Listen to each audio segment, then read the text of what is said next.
நல்ல ஆழமா புரிஞ்சுக்கோங்க. உங்க வாழ்க்கையில எத்தனை பேரை நீங்க இன்னும் கைவிடாம தொடர்ந்து வாழறீங்களோ அவங்க எல்லாரும் உங்களுக்கு இருக்கிற எக்ஸ்ட்ரா கைங்க. நீங்க கைவிட்டவங்க எல்லாம் மைனஸ்.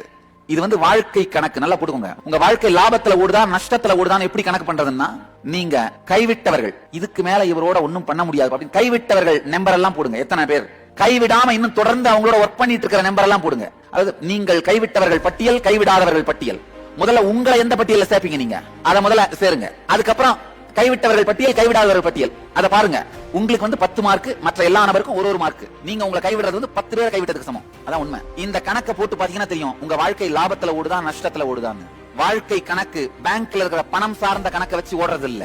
பணம் வாங்கி கொடுக்க முடியாத பல விஷயங்கள் வாழ்க்கையில இருக்கு.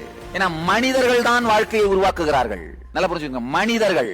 நீங்கள் கைவிடாமல் இருப்பவர்கள் உங்களுக்கு வாழ்க்கையை உருவாக்குகின்றார்கள். கைவிட்டவர்கள் உங்கள் வாழ்க்கையை வெறுமையாக்குகின்றார்கள்.